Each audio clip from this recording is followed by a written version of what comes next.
Welcome to this deep dive, where we've gathered some pretty fascinating sources. They describe a world where, well, rational laws and bureaucratic stuff just constantly slam into things that are utterly bizarre. Yeah, that's a good way to put it. We're talking about a reality where physics seems optional sometimes, Mm, and often for the most, mundane reasons. that's right. Our sources today, they really push us to look beyond just simple magic. They make us question, the limits of logic itself. hmm We've got material covering everything from, believe it or not, a sow applying physics to a mystery, A sow, like a pig. a pig using the scientific method, Mhm.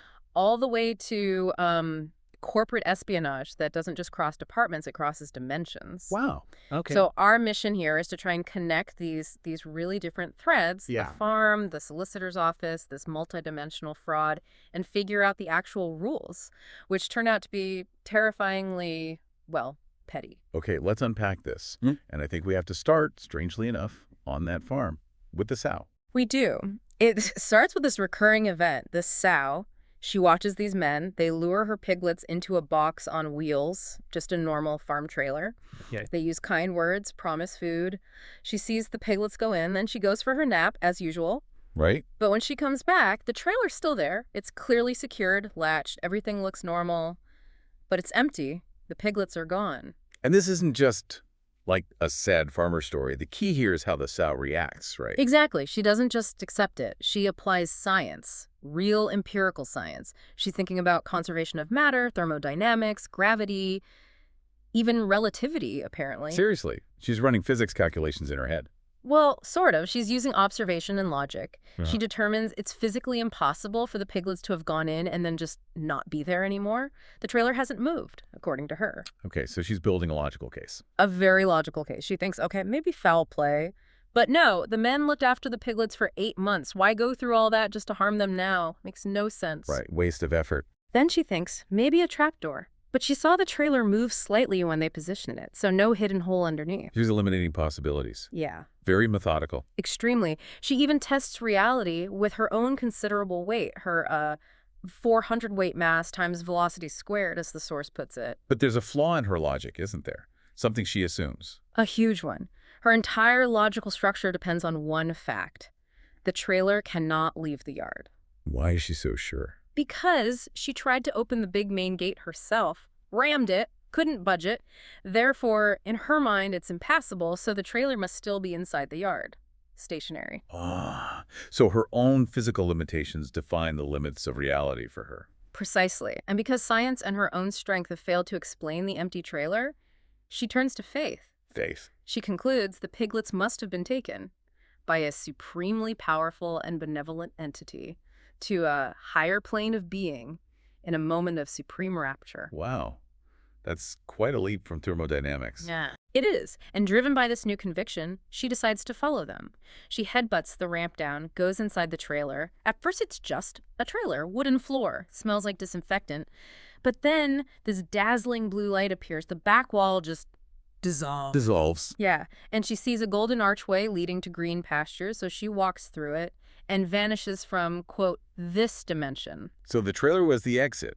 The gate didn't matter. It was a portal. It seems so. And just as the sow finds her rapture, we need to jump from that pastoral scene straight to the city, to pure bureaucratic chaos. Right, because similar weirdness, but maybe more annoying, is happening to a solicitor named Polly at her job. Blue remembered Hill's development. Yeah.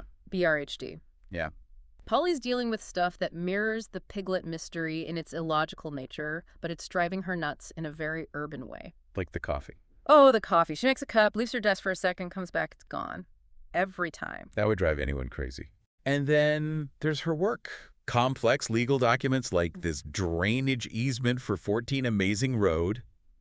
She hasn't touched it, but somehow it's completed perfectly. Okay, that's less annoying, maybe helpful, but still weird. Helpful but terrifying. She doesn't know how it's happening. And then she finds H-E-L-P written in huge red letters in her desk diary. Oh, wow. Okay. Yeah, sanity definitely fraying. She's running through all the rational possibilities, right?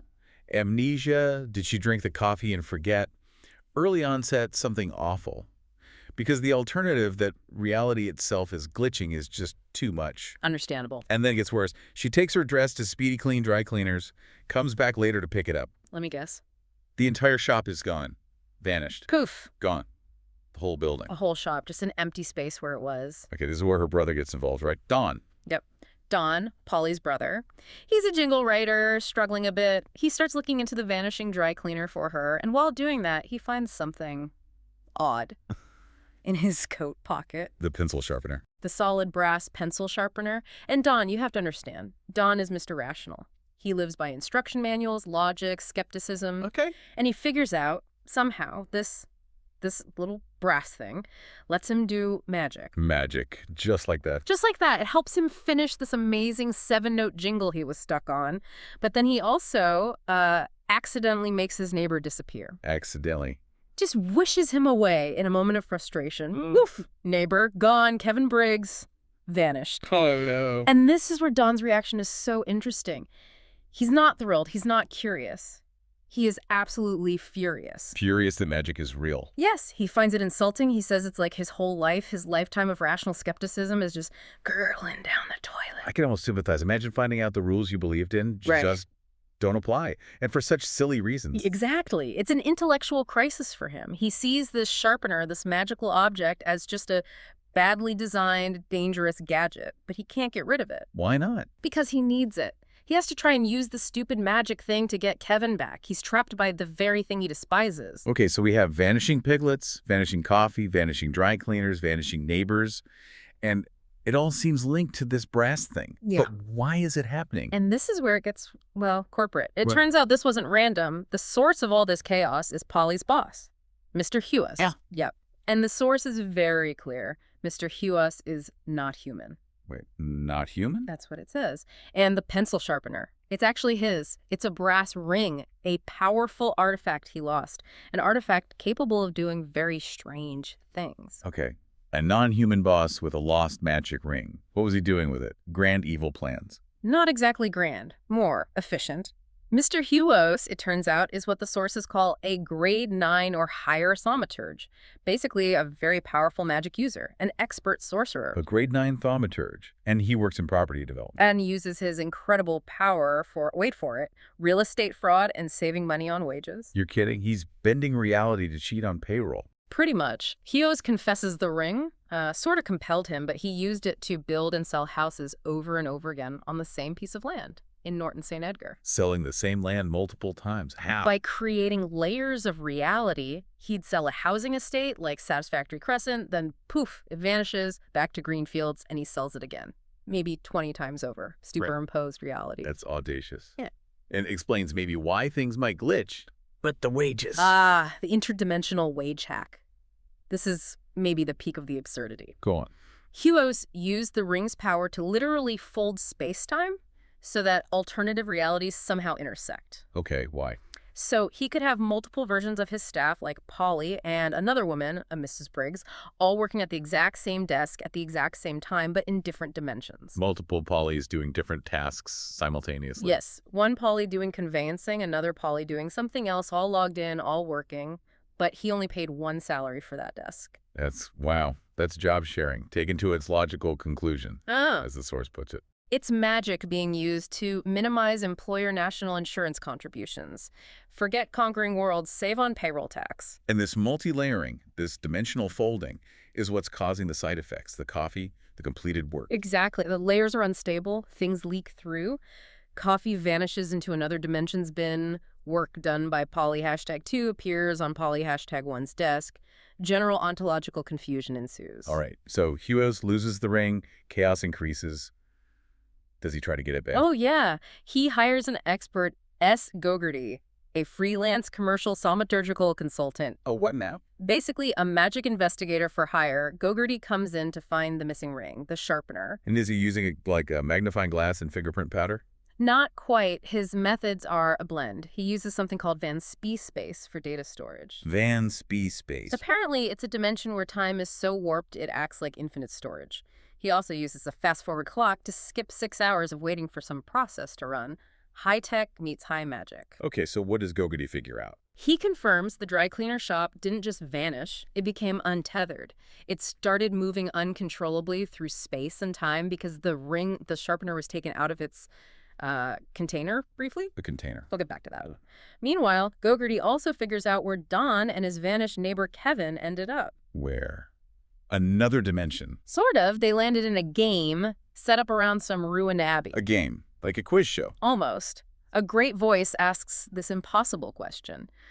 Which came first, the chicken or the egg? The ultimate paradox. What's the prize? 500 pounds sterling. Doesn't sound too bad. From the 14th century.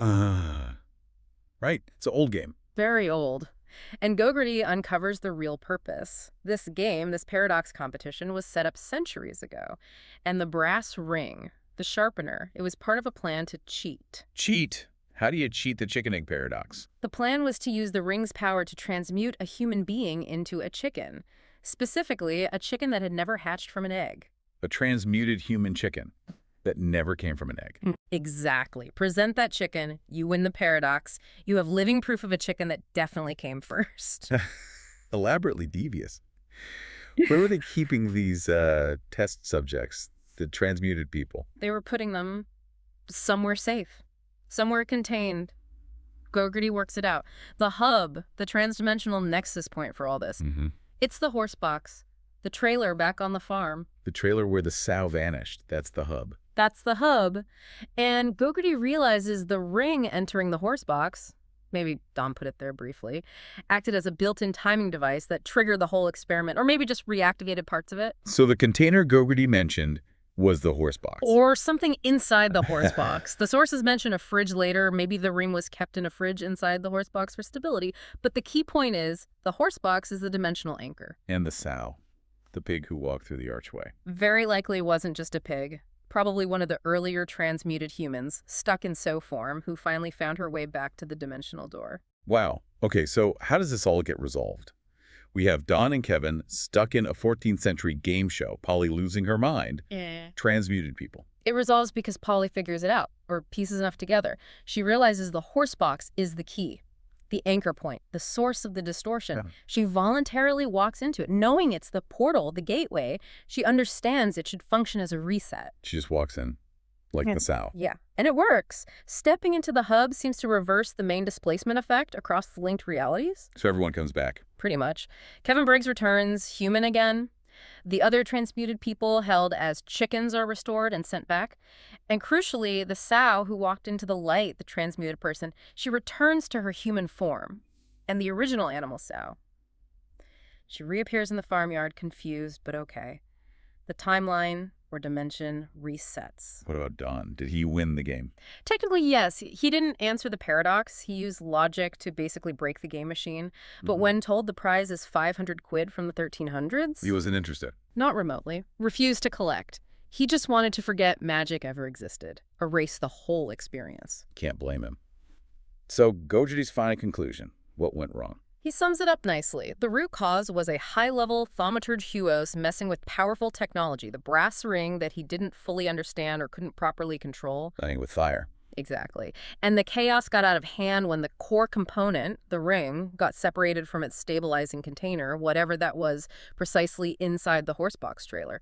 Putting the ring back in its containment within the hub effectively performed a system reset. So, wrapping this up, what's the big takeaway for us listening?